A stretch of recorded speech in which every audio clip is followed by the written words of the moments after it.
അനിയന് വീണ്ടും അനങ്ങാൻ വയ്യ. ആ സമയം കസിൻ പെണ്ണ് കള്ളം കയറിയെന്ന് പറഞ്ഞ് വിളിച്ചു പോയി ഇവരുടെ അടുത്തേക്ക് വരും. ആ പെണ്ണ് ഇവരെ നോക്കുമ്പോൾ രണ്ടും കൂടി റോറയെ കാണാതെ ഒന്നിനു മുകളിൽ ഒന്നായി മറഞ്ഞു കിടക്കും. നിങ്ങൾ എന്താ ഇവിടെ ചെയ്യണേന്ന് അവള് ചോദിക്കും. ഒന്നുമില്ല, നമ്മളിങ്ങനെ ചുമ്മാ നമ്മൾ അങ്ങോട്ടേക്ക് വരാം. ശരി, വേഗം വരണോന്ന് പറഞ്ഞ് അവൾ അവിടെ നിന്ന് പോകും. അവള് പോയത് കൊണ്ട് ചേട്ടനും അനിയനും എണീക്കാൻ നോക്കുന്നത് അവള് പിന്നെയും വരും. രണ്ടും കൂടി വീണ്ടും മറിഞ്ഞു കിടക്കും. വരാന്ന് പറഞ്ഞതല്ലേ, വന്നോണ്ടിരിക്കുവാണ്, ഒന്ന് പോടി ഇവിടെ നിന്ന്. ആ പെണ്ണ് പേടിച്ച് അവിടെ നോടും. അത് കഴിഞ്ഞ് രണ്ടുപേരും അവളുടെ മേലെ ഒരു പായ എടുത്ത് മൂടി കള്ളനെ പിടിക്കാൻ അങ്ങോട്ടേക്ക് പോകും. അവിടെ ചെന്ന് നോക്കുമ്പോൾ കള്ളനായിട്ട് പിടിച്ചു നിർത്തിയേക്കുന്നത് പ്രേതത്തെ പിടിക്കാൻ വന്ന സന്യാസിയെ. പോലീസിനെ വിളിച്ചിട്ടുണ്ട്, ഇപ്പൊ വരുമെന്ന് കസിൻ പെണ്ണ് പറയും. വീടിന്റെ 4 വശം കുഴിച്ചതാണ് ആദ്യത്തെ കള്ളം. പിന്നെ വീടിനകം മുഴുവൻ അരിച്ചു പറക്കിയിട്ടുണ്ട്, അത് രണ്ടാമത്തെ കള്ളം. എന്നാൽ ഇത് രണ്ടും ചെയ്തത് നമ്മുടെ മാമനാണ്. പിന്നെ പൂർവികരുടെ മുറിയിൽ കയറാൻ നോക്കിയത് ശരിയാണ്, പക്ഷെ അത് മോഷ്ടിക്കാനായിരുന്നില്ല. പിന്നെ ആദ്യത്തെ രണ്ടും ചെയ്തത് ഞാനല്ല. അപ്പോഴേക്കും പോലീസ് അവിടേക്ക് വരും. പോലീസ് വന്ന് ഉടനെ എല്ലായിടവും നോക്ക്, വേറെയും കൂട്ടാളികൾ കാണും. എന്നിട്ട് സന്യാസിയോട് ഓരോന്ന് ദേഷ്യപ്പെട്ട് ചോദിക്കും. ഇത് കണ്ട് കസിൻ പെണ്ണിനെ ആ പോലീസുകാരനോട് ക്രഷ് അടിക്കും. ഇത് കണ്ട് പോലീസ്, മോളെ ഇവിടെ അത്ര പന്തിയല്ല, നീ അകത്തേക്ക് പൊക്കോളാൻ പറയും. മറ്റു പോലീസുകാർ എല്ലാവരും ഇങ്ങോട്ടേക്ക് വരണ ഒരു സാധനം കിട്ടിയെന്ന് പറയും. എല്ലാവരും അങ്ങോട്ടേക്ക് പോയി നോക്കുമ്പോൾ ഒരു കവറിൽ കുറെ സിഗരറ്റിന്റെ കുറ്റികൾ. ഇതിന്റെ ഉത്തരവാദി കസിൻ പെണ്ണാണെന്ന് പോലീസിന് മനസ്സിലാവും. രണ്ടുപേർക്കും ക്രഷ് അടിച്ചിരിക്കുവല്ലേ,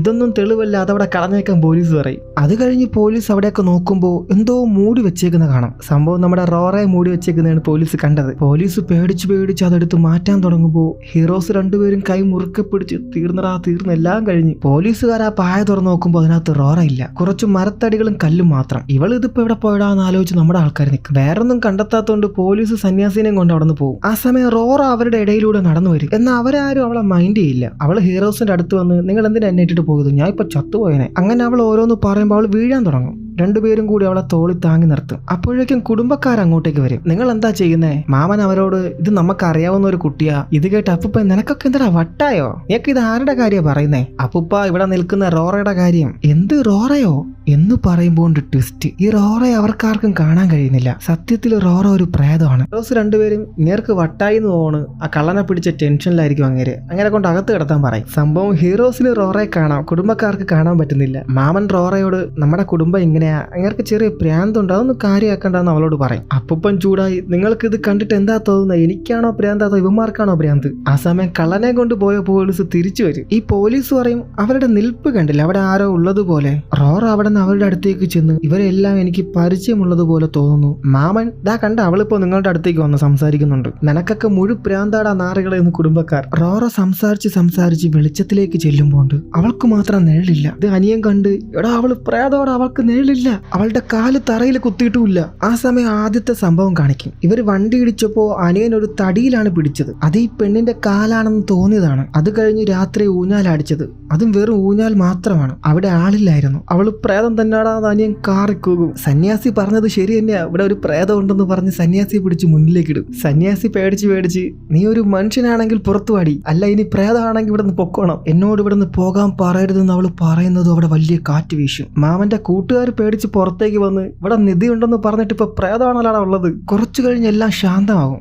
പിന്നെ അവളെ കാണാൻ കഴിയില്ല. അപ്പോൾ ഒരാളിരുന്ന് ഭയങ്കര കരച്ചില്. ഇതാരാടാ നോക്കുമ്പോൾ സന്യാസി തൊപ്പിയൊക്കെ ഊരി, എന്നോട് ക്ഷമിക്കണം, എന്നെ വെറുതെ വിടണമെന്ന് പറഞ്ഞ് കരയുന്നു. അപ്പോഴാണ് കുടുംബക്കാർ സന്യാസിയുടെ മുഖം കാണുന്നത്. പുള്ളിയുടെ പേര് ഹ്യൂങ് ബോങ്. ഇവരുടെ കുടുംബത്തിലെ തന്നെ ഒരാളാണ് ഇയാള്. ഈ കുടുംബത്തിലെ യഥാർത്ഥ പ്രഥമ പുത്രനാകേണ്ട ആൾ ഇയാളായിരുന്നു. പക്ഷെ ഈ പുള്ളി അത് ഇഷ്ടമല്ലാത്തതുകൊണ്ട് അവിടെ നിന്ന് ഓടിപ്പോയി ഇപ്പൊ സന്യാസിയായി. അടുത്ത സീനിൽ കാരണം അവർ ഹീറോസിനെ രണ്ടുപേരെയും വിളിച്ച് സത്യാവസ്ഥ പറയും. സന്യാസി ആരായിരുന്നുവെന്നും എന്തിനിങ്ങനെ ചെയ്തുവെന്നും. ആ സമയം കുടുംബക്കാർ അകന്ന ബന്ധത്തിൽ ഒരാളുടെ മകനെ ദത്തെടുത്തു. അതായിരുന്നു നിങ്ങളുടെ അച്ഛൻ. നമ്മുടെ ആൾക്കാർ രണ്ടുപേരും ഭയങ്കര ദേഷ്യത്തിലാണ്. അനിയൻ ചേട്ടനോട് പറയും, ഇവർ ഇത്രയും നാൾ കുടുംബത്തിന്റെയും പാരമ്പര്യത്തിന്റെയും പേര് പറഞ്ഞു അമ്മയെയും നമ്മളെയും ഒരുപാട് ബുദ്ധിമുട്ടിച്ചു. കാരണം അച്ഛൻ ഇവിടെ ദത്തെടുക്കപ്പെട്ടതായിരുന്നല്ലോ. മാമന് സങ്കടവും ദേഷ്യവും ഒന്നും അവിടെ ഉണ്ടായിരുന്ന ചെടി എടുത്തെറിഞ്ഞ് പൊട്ടിക്കും. അടുത്ത സീനിൽ പോലീസ് കുടുംബക്കാരെല്ലാം വിളിച്ച് പുറത്തേക്ക് വന്ന് നോക്കുമ്പോൾ അവിടെ എഴുതി വെച്ചിരിക്കുന്ന ഫലകങ്ങൾ കാണില്ല. നമ്മുടെ മാമൻ അതും അടിച്ചുകൊണ്ട് അവിടെ നിന്ന് പോയി. കാരണം അവർ പോലീസിനോട്, നീയാണ് ഇനി ഇവിടുത്തെ പ്രഥമ പുത്രൻ എന്ന് പറയും. ഇത് കേൾക്കുമ്പോൾ തന്നെ കസിൻ പെണ്ണിന്റെ ബോധം പോവും. അവളെ പിടിച്ച് എണീപ്പിച്ചിരുത്തി പോലീസ് അച്ഛനോട് പറയും, അവരെ ഒന്നുകൂടി വിളിക്കാം. അതിന് അപ്പൂപ്പൻ, ഇനി അവരെ വിളിക്കേണ്ട,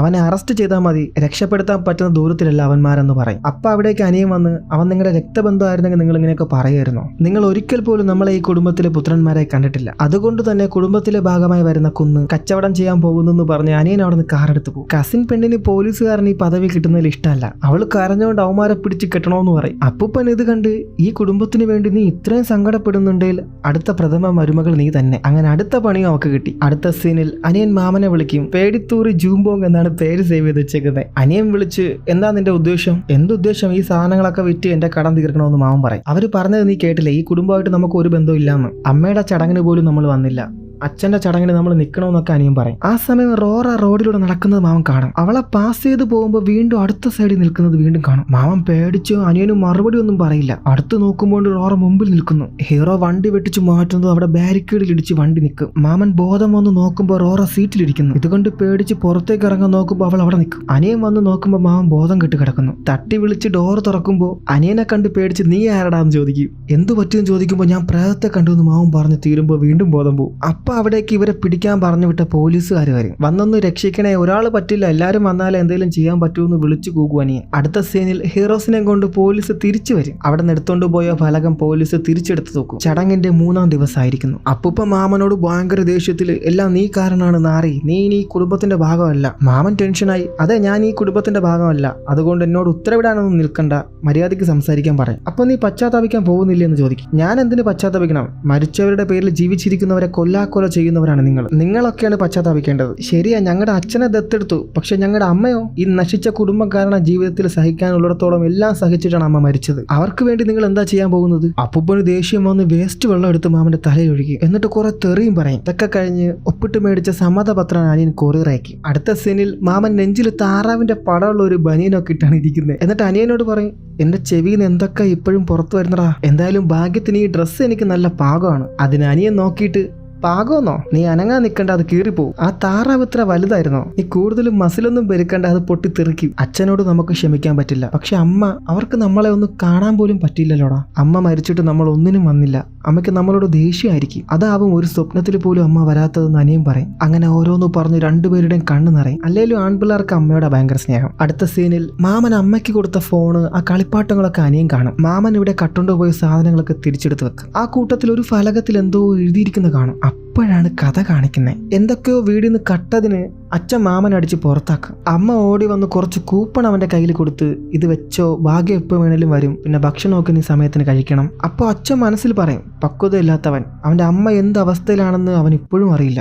ഹീറോയുടെ അമ്മയ്ക്ക് അൽഷിമേഴ്സ് ആണ്, അതിന്റെ തുടക്കം മാത്രമാണ് ഇപ്പോൾ. അടുത്ത സീനിൽ അച്ഛൻ അമ്മയെ ആശുപത്രിയിൽ കൊണ്ടുപോകാൻ നോക്കുമ്പോൾ അമ്മ സമ്മതിക്കില്ല. നിങ്ങളൊരു ദത്തുപുത്രനായതുകൊണ്ട് എല്ലാവരും നിങ്ങളെ കുറ്റപ്പെടുത്തും, മറ്റുള്ളവർ എന്ത് കരുതുന്നു നമ്മൾ നോക്കേണ്ട കാര്യമില്ലെന്ന് അച്ഛൻ പറയും. എന്നാൽ നമ്മളെ മക്കളോട് ഇത് പറയരുത്, അവരുടെ ഭാവി തുലച്ചാൽ ഒരിക്കലും ഞാൻ നിങ്ങളോട് ക്ഷമിക്കില്ല എന്ന് അമ്മ പറയും. എന്നിട്ട് അമ്മ ആശുപത്രി പോവില്ല, അച്ഛനെയും കൂടി തിരിച്ചു പോകും. അടുത്ത അമ്മയെ കാണിക്കുമ്പോൾ അമ്മയ്ക്ക് കുറച്ചുകൂടി അസുഖം കൂടിയിട്ടുണ്ട്. ഹീറോസിന്റെ കുഞ്ഞിലെ കളിപ്പാട്ടമൊക്കെ എടുത്ത് ഇതവർക്ക് വലിയ ഇഷ്ടമുള്ളതാണ്, ഇതൊക്കെ ഇതിനകത്ത് ഒളിപ്പിക്കാന്ന് പറഞ്ഞ് അമ്മയാണ് അത് മണ്ണിനടിയിൽ കുഴിച്ചിടുന്നത്. അടുത്ത സീനിൽ അമ്മ വീടിനകത്ത് കയറാതെ പുറത്ത് തന്നെ ഇരിക്കും. അകത്ത് കയറി എന്തെങ്കിലും കഴിക്കാന്ന് അച്ഛൻ പറയുമ്പോൾ എനിക്കൊന്നും വേണ്ട, എന്നെ കളിക്കാൻ വരണമെന്ന് പറഞ്ഞ് കൊച്ചു പിള്ളേരെ പോലെ വാശി പിടിക്കും. അടുത്ത സീനിൽ അച്ഛൻ ചെടിയൊക്കെ എടുത്ത് വെക്കുന്ന സമയം അമ്മ ചോദിക്കും, നിങ്ങൾ ആരാ, എന്തിനാ ഞങ്ങളുടെ മുറ്റത്ത് ജോലി ചെയ്യുന്നേ? ഇത് കേട്ട് അച്ഛനാകെ തകർന്നു പോകും. ഞാൻ ഇവിടുത്തെ വേലക്കാരനാണെന്ന് അച്ഛൻ പറയും. നിങ്ങൾ ഒരുപാട് നാൾ കൊണ്ട് ഇവിടെ ഉണ്ടോ? അതെ, ഞാൻ ഒരുപാട് നാളായിട്ട് ഇവിടെ ഉണ്ട്. ഞാൻ നിങ്ങളോട് ഒരു കാര്യം ചോദിക്കട്ടെ, ഞാൻ ഇതിനു മുന്നേ കുട്ടികളെ പ്രസവിച്ചിട്ടുണ്ടോ എന്ന് അമ്മ ചോദിക്കും. അതെ, നീ കുട്ടികളെ പ്രസവിച്ചിട്ടുണ്ട്. ഒരാളൊരു സ്വപ്ന സഞ്ചാരിയും മറ്റവനൊരു മിടുക്കനുമാണ്. ഇത് കേൾക്കുമ്പോൾ അമ്മയുടെ മുഖത്തൊരു ചിരി തെളിയും. അങ്ങനെ അവസാനം അമ്മ മരിച്ചു. ഇതിവിടെ കുറിക്കാൻ കാരണം ഒരാൾ ഇവിടെ സുന്ദരമായ ജീവിതം നയിച്ചിരുന്നിട്ട് പോലും ആരും അവളെ തിരിച്ചറിഞ്ഞില്ല എന്നതുകൊണ്ടാണ്. അടുത്ത സീനിൽ ആ സമയത്തെ കാരണവന്മാർ ഹീറോസിനെ തിരിച്ചു കൊണ്ടുവരുന്ന കാര്യമൊക്കെ സംസാരിക്കും. ഇതെല്ലാം അച്ഛൻ കേൾക്കുന്നുണ്ട്. ഹീറോ അമ്മയ്ക്ക് കൊടുത്ത ഫോൺ അച്ഛനെടുത്ത് ധൂപക്കലിനകത്ത് വെച്ച് അവിടെ എണീറ്റ് വന്ന് അവരോട് പറയും, ജൂംബോങ് വിദേശത്ത് ജോലിക്ക് പോയതാ, സുക്ബോങ് ഭയങ്കര തിരക്കിലുമാണ്, അവർ വരില്ല, ഇനി നിങ്ങൾക്ക് വേണേൽ വിളിച്ചു നോക്കുമെന്ന് പറഞ്ഞ് ഒരു നമ്പർ കൊടുക്കും. എന്നാൽ അച്ഛൻ കൊടുക്കുന്ന നമ്പർ അമ്മയുടെ കയ്യിലുണ്ടായിരുന്ന ഫോണിന്റെ ആണ്. അത് മറ്റാർക്കും അറിയില്ല. അതിലെത്ര വിളിച്ചിട്ടും ആരും എടുക്കില്ല. ഈ കാര്യങ്ങളൊക്കെ കഴിഞ്ഞ് കുറെ നാൾ കഴിഞ്ഞതിന് ശേഷമാണ് ഹീറോസ് വീട്ടിൽ വരുന്നത്. ആദ്യം കാണിച്ച ഫ്ലാഷ് ബാക്ക്, അന്നാണ് മാമൻ അച്ഛനെ കുറ്റപ്പെടുത്തുന്നത്. എന്നാൽ ഇതെല്ലാം കേട്ട് അച്ഛൻ അന്ന് പൊട്ടിക്കരയുമായിരുന്നു. അവസാനം ആ ഫലകത്തിൽ എഴുതിയിട്ടുണ്ട്, ഇവിടെ മറന്ന് നിങ്ങൾ നന്നായി ജീവിക്കണം, എന്റെ ജീവിതം ഇതാണ്, അത് അവസാനം വരെ ഇങ്ങനെ ആയിരിക്കും. ഇപ്പൊ അവിടേക്ക് അനിയൻ വന്ന് ആ ഫോണിൽ ഒരു ഫോട്ടോ കാണിക്കും. അത് ഇവരുടെ കുഞ്ഞിലെ ഫോട്ടോയാണ്. അപ്പോൾ അടുത്ത ട്വിസ്റ്റ്, ഇവരുടെ ആ കുഞ്ഞിലെ ഫോട്ടോയിൽ ആ റോറ നിൽപ്പുണ്ട്. എന്നാൽ സത്യത്തിൽ റോറ ഇവരുടെ അമ്മയായിരുന്നു. ഈ ഫോട്ടോ ആ ഊഞ്ഞാലിനടിയിൽ അടുത്ത് വെച്ചെടുത്ത ഫോട്ടോയാണ്. രണ്ടുപേരും കൂടി കരഞ്ഞ് നേരെ ഊഞ്ഞാലിനടുത്തേക്ക് ഓടും. അവിടെ എത്തി അമ്മേ നമ്മളോട് ക്ഷമിക്കമ്മേ,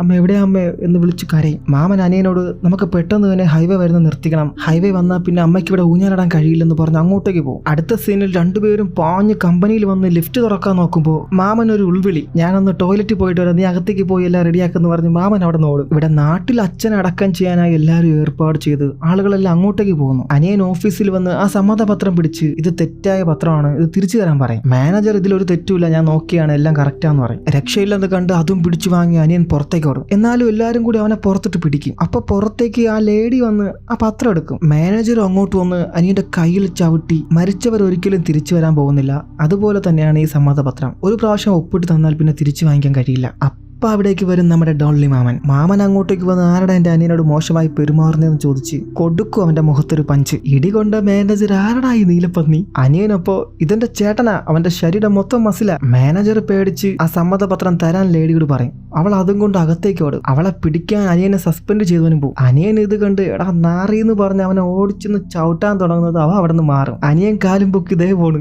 മാമൻ അകത്തേക്ക് വന്ന് ഇനി പോകാമോ എന്ന് ചോദിക്കുമ്പോൾ മാനേജർ അങ്ങോട്ടേക്ക് വന്ന് ഈ പത്രം വാങ്ങി തരുന്നവർക്ക് 1000 മടങ്ങ് ബോണസ് തരുമെന്ന് പറയും. പിന്നെ ഓഫീസ് മൊത്തം ഇളകും, ആകെ മൊത്തം അലമ്പ്. ഇവിടെ ബോഡി അടക്കം ചെയ്യാൻ എല്ലാവരും തീരുമാനിക്കുമ്പോൾ സന്യാസി വന്ന് കുറച്ചു നേരം കൂടി നമുക്ക് കാത്തിരിക്കാം, അവർ വരുമെന്ന് പറയും. കാരണം അവർ ഇത് കേട്ട് ഇനി ഒന്നിനും സമയമില്ല. അങ്ങനെ സന്യാസിയും കാരണവരും തമ്മിൽ വഴക്ക്. അപ്പോഴേക്കും നമ്മുടെ ആൾക്കാർ രണ്ടുപേരും അങ്ങോട്ടേക്ക് എത്തും. അവർ ആ കുഞ്ഞിലെ ഫോട്ടോ അവിടെ വെച്ച് എനിക്ക് ആ സമ്മതപത്രം തിരിച്ചു വാങ്ങിക്കാൻ കഴിഞ്ഞില്ല അച്ഛ, അമ്മയോടൊപ്പം 100 വർഷം ജീവിക്കണം അവിടെ. പിന്നെ അമ്മ അവരുടെ കാറിൽ വന്നതൊക്കെ ഓർത്ത് പൊട്ടിക്കരയും. ഞാൻ നിങ്ങളോട് ഇതുവരെ നന്നായി ഒന്നും പെരുമാറിയിട്ടില്ല എന്ന് പറഞ്ഞ് മാമനും പൊട്ടിക്കരയും. ഇതെല്ലാം കൊണ്ട് അവിടെ നിൽക്കുന്നവർക്കും സങ്കടമാവും. ആ സമയം അവിടേക്ക് അവരുടെ അമ്മ വരും. ആ സമയം അമ്മ പഴയ കാലം ഓർക്കും, ഇവരുടെ അച്ഛനെ കണ്ടുമുട്ടിയതും പ്രണയത്തിലായതും ഒക്കെ. നിന്നെ എനിക്ക് നഷ്ടപ്പെടുത്താൻ കഴിയില്ലെന്ന് പറഞ്ഞ് അമ്മയെ കൂടെ കൂട്ടി അച്ഛൻ. എന്നിട്ട് ആ ഊഞ്ഞാല് കാണിച്ച് ഇതാണ് ഇവിടത്തെ പാർക്ക്, അമ്മയ്ക്ക് ഒരു കുടയും അച്ഛൻ ഗിഫ്റ്റായി കൊടുക്കും. അത് കഴിഞ്ഞ് ഊഞ്ഞാലിനടുത്തേക്ക് പോയി അച്ഛനും അമ്മയും ഒരുപാട് സന്തോഷിക്കും. പിന്നെ ഒരിക്കലാണ് അവിടെ വെച്ച് ഈ ഫോട്ടോ എടുക്കുന്നത്. എല്ലാം കഴിഞ്ഞ് അടുത്ത സീനിൽ അച്ഛനെ രണ്ടുപേരും കുറ്റം പറഞ്ഞതിനെ പറ്റിയൊക്കെ സംസാരിച്ച് കുറ്റബോധമാണ്. അപ്പൊ അനിയൻ ചോദിക്കും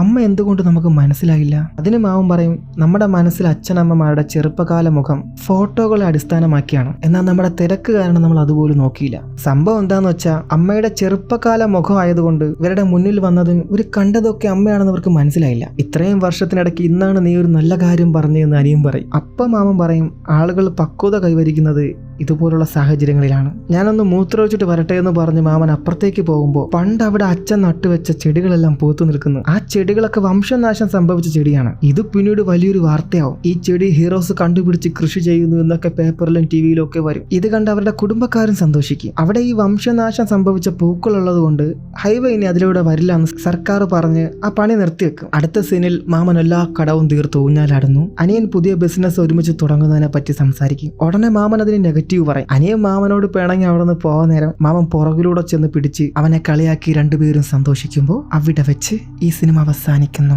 എന്റെ മുത്തുകൾക്കെല്ലാം ഇത് ഇഷ്ടപ്പെട്ടു എന്ന് വിചാരിക്കുന്നു. ഡോൺലി മാമന്റെ സിനിമയൊന്നും പറയേണ്ട കാര്യമില്ല, എല്ലാം കിണ്ണം കാച്ചി സാധനങ്ങളാണ്. നമ്മുടെ മനസ്സിലെ തെറ്റിദ്ധാരണകളെല്ലാം ഒരു വട്ടം ശരിയാണോ അല്ലേ എന്ന് ചിന്തിക്കാനുള്ള ഒരു പാഠവും ഇതിലുണ്ട്. എന്തായാലും ഒരു അടിപൊളി സിനിമയായിട്ടാണ് എനിക്ക് തോന്നിയത്. നിങ്ങളുടെ അഭിപ്രായം കമന്റിൽ എഴുതി അറിയിക്കൂ. അപ്പോൾ എൻ്റെ എല്ലാ മുത്തുകളും വീഡിയോ ലൈക്ക് ചെയ്ത് ഷെയർ ചെയ്ത് ചാനൽ സബ്സ്ക്രൈബ് ചെയ്ത് വെച്ചോളൂ.